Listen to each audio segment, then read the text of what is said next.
I am joined today by Mark Phipps and Alex Willis from the GOTO Group. How are we doing today, gents? Fantastic, thank you, David. Nice to be here. It's good to have you here with us today. We need your insight, gentlemen, because at the moment it's an extremely tense time in the market. I don't know if you've noticed, but agents are having a fairly good time of things. Agents' pipelines are absolutely jam-packed full, and there's lots going on. But we're all headed towards a cliff edge of that stamp duty deadline at the end of June. Another cliff edge. Another cliff edge. Just what we needed. Absolutely. But we've got that cliff edge, and that has put a lot of pressure on those pipelines to try and get deals and transactions through in time for the end of June. Now, as an agent, if somebody walks into my office this week and they say, look, David, I need to get this through by the end of June, I'm going to tell them, you know, guys, this is the last minute. This is the final chance that you've got in order to do that. I need to get your property on the market. I need to find you a buyer. We need to make sure that buyer's in as short a chain as possible. We need to make sure that everybody's got solicitors instructed immediately. We need so many different things to fall into line so that we can actually hit that end of June deadline right now.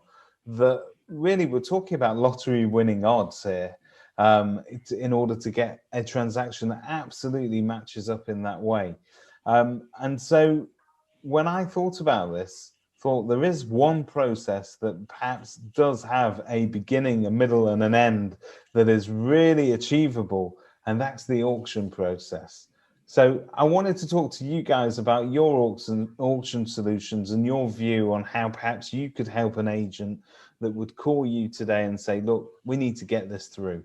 I think the key really, I think, for agents at the moment is to kind of take a step back when they're talking to a client to kind of understand their circumstances and really kind of find out, you know, what they're working with in terms of timescales.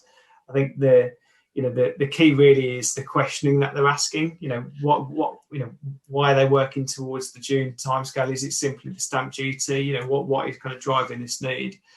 But I think when it comes to auction, as I say, the fact that we can actually have that controlled timescale, those fixed timescales that we're working towards, you know, means, as I say, it probably is the only method that we can use at the moment to ensure it goes through. Alex, what are your thoughts? I mean, it's quite interesting at the moment, and a lot of the agents we're talking to are saying buyer demand is high. You know, they're not necessarily got enough stock to satisfy the buyer demand. So actually, we're seeing quite high levels of. We're getting properties through to our auction process that have high levels of viewing interest.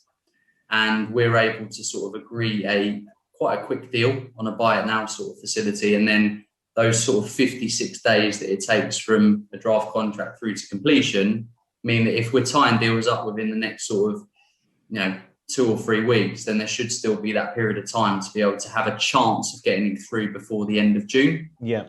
So you're right. There's not many, it's one of the only vehicles where we're likely to have that option.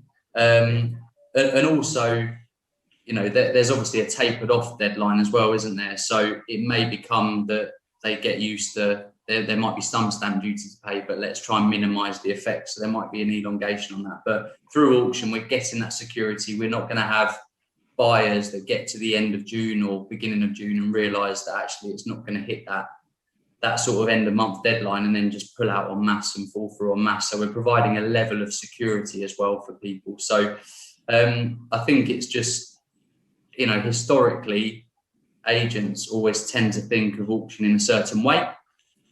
And really, we've obviously been part of this journey of trying to change misconceptions about what an online conditional auction is. And it's not related to the property, it's related to the vendor and their situation. So what Mark says about that understanding what the vendor wants means that if speed is of the essence, then online auction is going to be something very, very relevant and suitable for them and their requirements. So we were talking off air about dirty words. Now, something that was a dirty word for a long time with estate agents was auction, because they saw it as a competing product to the service that they were offering to a vendor. That's not necessarily so anymore, is it? And if an agent is going out visiting a prospective client and you're giving them their options of how you can sell their house, really there's a sense that in this day and age, if you've left auction off the table as one of those options, you've not really done your job in terms of educating them as to what is best for that client. Because an agent, through your processes, as I've understood it, you can offer an auction service to a client without making it appear that you're not doing any of the hard work, or that it at prejudice to your own fees. So these are, we need to start that education, if you like, within the industry, that auctions should be something that agents carry with them at all times in their pocket as part of their toolkit. Absolutely. I think it's definitely a lot more mainstream as a process than it used to be. And I've certainly kind of realised that, and even so much more this year, that agents that we talk to, so that they are, and the clients that they're dealing with are actually asking about their auction service, or if they have one. And I think it's really important that they definitely have it in the kit bag when they're out there in the living room talking to a client, and almost taking a step back and using that questioning both at the MA stage when the market appraisal is booked in, finding out why they're selling, what their motivations are, what they're looking for from an agent, what's important to them in that move, what dates are they working towards in terms of completion, what time frame, what are we working with in terms of, from an agent's perspective, in terms of times. And then also when they're speaking to that client in the living room, again, just being able to essentially say, look, we've got a few ways we can do this. What I wanted to understand is more about you as the vendor, rather than necessarily all focused on the property, because it is, auction isn't property specific. Historically it's seen that way, but actually online conditional auction is much more about the vendor, their circumstances, their needs. Because essentially you could have two houses side by side, two semi-detached, exactly the same sort of type of property, very similar values, in a good market, let's say, for example. And you can have two very, very different mentalities from the vendors. One could be looking to have a top price and in no particular rush. And actually, if they don't get that price, they might not sell. The next door neighbour, their circumstances could be very different. They're relocating, they're getting divorced, they're in financial difficulty, or they're just keen to move it on with security, whatever it might be. And it's a very different mentality. So I think the agent has to go into that process thinking, right, okay, which way am I going to play this? But giving the client the option and the choice and the ability to make the decision collaboratively with the agent themselves, knowing they've got a good plan A or maybe a plan B if their circumstances for whatever reason change. And I think sorry, Dave. Yeah, go on, Alex. No, I was going to say, so Mark comes at it from a good level of credibility, having been an estate agent for a number of years before. So, I think there may be an element where people don't like offering it as a solution because maybe there's a comfort zone around what they do private treaty, or they don't want to answer questions that they might not be sure about. We've we're working with our partner agents. We actually find that online auction, those that embrace it, can actually use it really well in a pre-call or a booking an evaluation with someone to sort of make sure that they don't get cancelled. There's different techniques they use. So we have an agent that when they're speaking to someone, they just say at the end of the call before they book in the valuation, if we could offer you a route to market that was 10 times as secure and twice as quick, would you be open to talking about that? And just leave that as a bit of a, I'll talk to you about that when I come around to visit you. Yeah. So it means that their cancellation rate has gone down massively because of that intrigue. And then I think if you can find out through that question of, have you got a specific completion timescale in mind? That suddenly sets the standard of, okay, is it an auction timescale, or is it something where they're a bit happier to wait on the market and see what happens? Yeah, and in terms of the sort of differences between a regular private treaty sale and an auction sale, because again, there was a misconception very often that the auction was kind of your last chance saloon, and that the prices that they were getting were knockdown prices and bargains for investors. That is a really antiquated way of looking at the auction process. It's very different these days, and some of the results that you're getting equal, if not in some cases beat what goes on a regular private treaty transaction. So in your experiences, the results that you're getting are fairly consistent, aren't they? Yeah, absolutely. just from a figures perspective, and then I'll pass over to you. You know, over 2/3 of the properties that we sell surpass the reserve price. So that's something that again takes away that misconception. And I think there's definitely been a change, because as a business we're quite flexible and adept at looking at the market conditions and what kind of message to talk about or what service to push at the right time.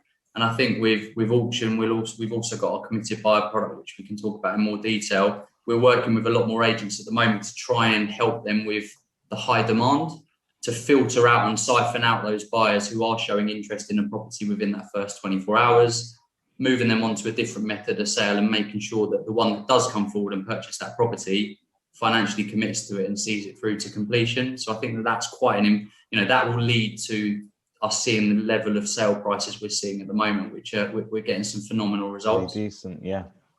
Yeah, I think the market's really hot at the moment. Everything's pretty much selling as long as it's priced right. It's selling quickly, and we have definitely seen, certainly over the last year or so, agents using online competitive bidding, that transparency of online competitive bidding, that online open marketplace to drive that price up. A realistic price, but essentially it could be lower, and it's still going to find its own natural value in the market, because you're not eliminating a big pool of buyers, which are your mortgage buyers, which is commonly auctions associated with cash investor types, but actually online auction is mortgage and cash and normal types of homeowner purchasers. And actually they bid very emotionally, or much more emotionally than, let's say, a cash investor type. So they're not thinking about profits. So they just want to get it to be get that property in that road for the school for the kids, So they'll just keep going and going and going, potentially in line with their budget. But if you're taking the lid off the price, using that kind of transparent competitiveness and that transparent online bidding to drive that price up, then very often we can get really, really good prices, and essentially it's worth what somebody's willing to pay on that basis. And so, that auction is that ideal place to make best and finals actually final. That's what I was just about to ask you, because best and final processes, they're not a buyer's favorite way of buying a property. Let's face it. It's one of these very tough things where there is a lack of transparency, only because an agent feels that they can't and they shouldn't divulge what the other offers are. But if you flip that into sort of an online auction scenario, it adds a layer of transparency that is above board, and that really allows buyers to be able to sort of get a feel for where the value is going. And if that's the case, and for the seller, you can actually achieve a much better result. Yeah, absolutely. You're allowing that purchaser to make a decision. It decides, do we just go an extra 500 quid, an extra £1,000, or a few thousand, whatever it might need to be. It's a much fairer process, much more transparent process, to establish market value in that way, as I say. And for both parties, then, as I say, if the security of that sale at that point is then obviously a driver, as well as getting a decent market value price, then everyone knows where they stand. The transaction's concluded, and it's much more final. In that best and final process. Equally, as I say, everyone who was bidding was given a chance to outbid if they wanted to do so. Yeah, and that's important. I think, David, you said at the start, you spoke about agents' pipelines and how big they've got. Yes. I know Mark, Mark's coined it before about, by using these methods of sale such as auction, committed buyer, where ultimately there's a fee payable by the buyer upon agreed sale. 97% of the time it's going to reach completion.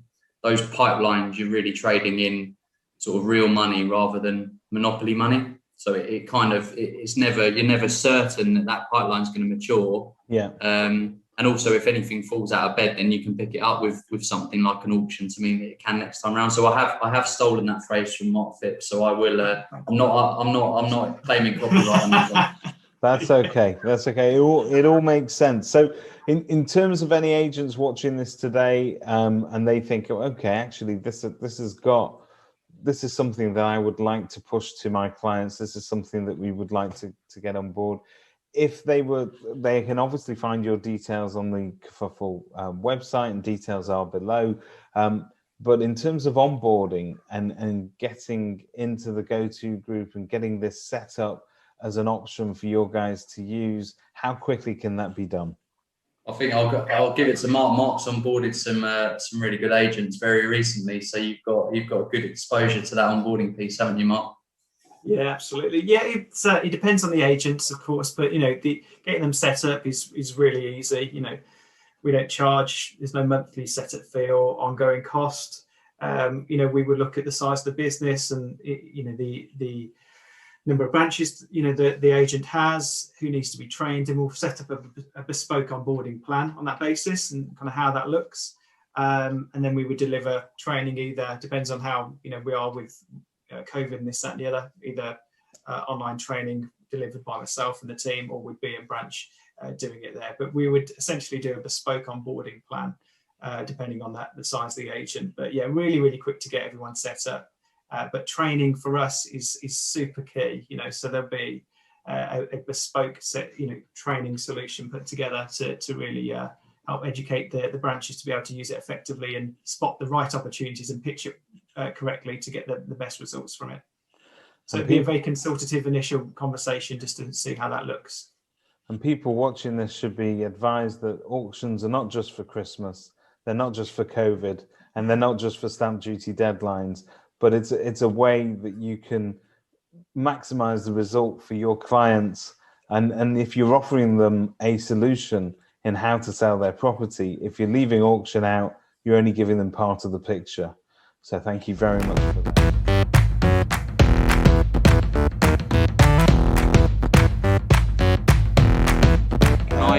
Can I ask you about the market you're trading in and just sort of make it relevant to committed buyers around busy markets? I take it that your viewing activity and your buyer demand is quite high at the moment. So buyer demand is at an all-time high at the moment. So we've got the same problem that every agent seems to be facing at the moment, is that we've got a finite number of instructions. In fact, stock levels are at an all-time low. Buyer demand's at an all-time high. We're having a lot of frustrated conversations with buyers where, if we're carrying out 20 viewings, we've got 19 runners up, and it's frustrating that you cannot sell it all again to those people. But that's the reality of today's market. I think committed buyers definitely, again, it's the way I see it, and when Alex first kind of discussed it with me at the start of this year, back in the last year, it very much to me felt, it's always the kind of closest we're going to get to the Scottish system, which I was always incredibly envious of when I was an agent, when you have a fall through at the 11th hour.